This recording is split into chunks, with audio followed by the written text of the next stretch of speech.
ಎಲ್ಲರಿಗೂ ನಮಸ್ಕಾರ. ಮೊದಲನೇದಾಗಿ ಕರ್ನಾಟಕ ರಾಜ್ಯದ ಜನತೆಗೆ ಸಂಕ್ರಾಂತಿ ಹಬ್ಬದ ಶುಭಾಶಯಗಳು. ಮತ್ತು ಇವತ್ತು ಏನು ಜನವರಿ 16ನೇ ತಾರೀಕು ಪ್ರತಿ ವರ್ಷದ ನಂತರ ಈ ವರ್ಷವೂ ಕೂಡ ಭಾಳ ಅದ್ಧೂರಿಯಾಗಿ ವಿಶ್ವಕವಿ ತಿರುವಳ್ಳುವರ್ ಜಯಂತಿಯನ್ನು ಆಚರಣೆ ಮಾಡಿದ್ದೀವಿ.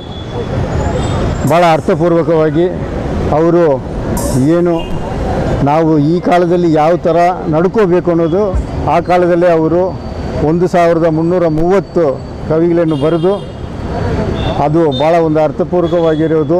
ಅದನ್ನು ಇವತ್ತು ಬೆಳಗ್ಗೆ 8 ಗಂಟೆಗೆ ಆ ಕವಿಗಳನ್ನು ಓದಿಸೋ ತಿರುಕುರಳನ್ನ ಓದೋ ಮೂಲಕವಾಗಿ ಈ ಒಂದು ಕಾರ್ಯಕ್ರಮ ಶುರುವಾಯಿತು. ಮತ್ತು ಅನೇಕ ನಾನಾ ರೀತಿಯಲ್ಲಿ ಕಲ್ಚರಲ್ ಪ್ರೋಗ್ರಾಮ್ಗಳು ಇತ್ತು. ವಿಶೇಷವಾಗಿ ನಮ್ಮ ರಾಜ್ಯದಲ್ಲಿ ಇಲ್ಲದೆ ಬೇರೆ ಬೇರೆ ರಾಜ್ಯಗಳಿಂದ ಕೂಡ ಮುಖ್ಯಸ್ಥರು ಬಂದಿದ್ದರು.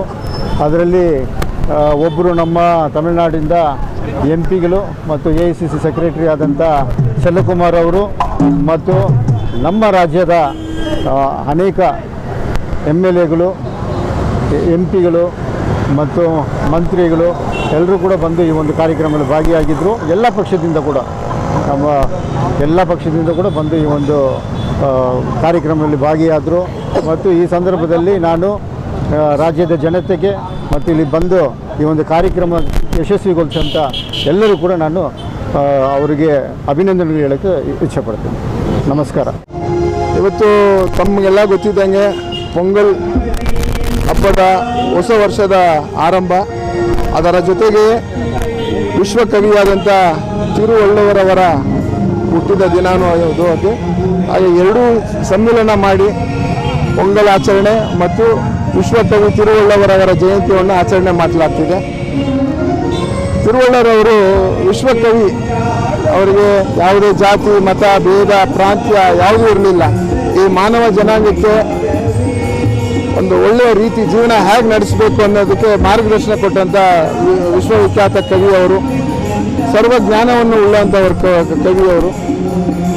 ಕನ್ನಡದ ದ್ವಿಪದಿ ಅಂತ ನಾವೇನು ಹೇಳ್ತೀವಿ, ಆ ಥರ 2 ಸಾಲಿನಲ್ಲಿ 1330 ಕುರಲ್ಗಳು ಅಂದರೆ ಆ ವಾಕ್ಯಗಳನ್ನು ಪದ್ಯದ ರೂಪದಲ್ಲಿ ತೋರಿಸಿದಂಥ ವಿಶ್ವಕವಿ ಜೀವನವನ್ನು ಸರಳವಾಗಿ ನಡೆಸಿಕೊಂಡು ಹೋಗುವಂಥ ರೀತಿಯಲ್ಲಿ ನಮ್ಮ ಮುಂದಿನ ಜನಾಂಗಕ್ಕೆ ತೋರಿಸಿಕೊಟ್ಟು ಹೋಗಿದ್ದಾರೆ. ಅದನ್ನು ಕೇವಲ ಭಾರತದಲ್ಲೇ ಅಲ್ಲ, ವಿಶ್ವವಿಖ್ಯಾತದಲ್ಲಿ ನಮ್ಮನ್ನು ಅದನ್ನು ಹರಡಿಸುವುದು ನಮ್ಮೆಲ್ಲರ ಒಂದು ಜವಾಬ್ದಾರಿಯಾಗಿರುತ್ತೆ. ಒಂದು ಕಡೆ ನಮ್ಮ ನೆಚ್ಚಿನ ಮಹಾತ್ಮ ಗಾಂಧಿಯವರು ಕೂಡ ಹೇಳ್ತಾರೆ, ತಿರುವಳ್ಳುವರು ನಾನು ಓದಿ ತಿಳ್ಕೋಬೇಕಾದ್ರೆ ಮುಂದೆ ನಾನು ಒಬ್ಬ ತಮಿಳನಾಗಿ ಹುಟ್ಟಿ ಆ ತಮಿಳು ಕಲಿತು ನಾನು ತಿರುವಳ್ಳುವರನ್ನು ನಾನು ಮಾಡ್ಕೋಬೇಕು, ತಿರುಕುರಳನ್ನು ಓದಬೇಕು ಅಂತ ಹೇಳಿರ್ತಾರೆ. ಅಂತ ಒಂದು ಯಾವುದೇ ಜಾತಿ ಇಲ್ಲ, ಮತ ಇಲ್ಲ, ಜೀವನ ಹೆಂಗೆ ನಡೆಸಬೇಕು ಅನ್ನೋದು ಸಿಂಪಲ್ ರೀತಿಯಲ್ಲಿ ಹೇಳ್ಕೊಟ್ಟಿದ್ದಾರೆ. ಅದನ್ನೆಲ್ಲರೂ ನಡೆಸ್ಕೊಳ್ಳೋದು ಪಾಲನೆ ಮಾಡ್ಕೋಬೇಕಂತ ಈ ಸಮಯದಲ್ಲಿ ನಾವು ಕೇಳ್ಕೊತೀವಿ. ಅದು ನಮ್ಮ ಕನ್ನಡ ಕವಿ ಸರ್ವಜ್ಞರವರ ಸರ್ವಜ್ಞಾನವನ್ನು ಉಳ್ಳುವಂಥ ಕವಿಯವರು. ಅವರ ಪ್ರತಿಮೆ ಇಲ್ಲಿ ಮಾಡಿದೆ. ಇದೇ ಜಾಗದಲ್ಲಿ ಮತ್ತೆ ಸರ್ವಜ್ಞನವರ ಪ್ರತಿಮೆಯನ್ನು ಮಾಡಬೇಕು. ಹಾಗೂ ಸರ್ಕಾರ ಮುಂದಿನ ವರ್ಷದಲ್ಲಿ ತಿರುವಳ್ಳುವರ ಜಯಂತಿಯನ್ನು ಸರ್ಕಾರನೇ ಆಚರಣೆ ಮಾಡಬೇಕಂತ ನಾವು ತಮ್ಮೆಲ್ಲರ ಭಾಗದಲ್ಲಿ ತಮ್ಮ ಮೂಲಕ ಕೇಳ್ಕೊತೀವಿ.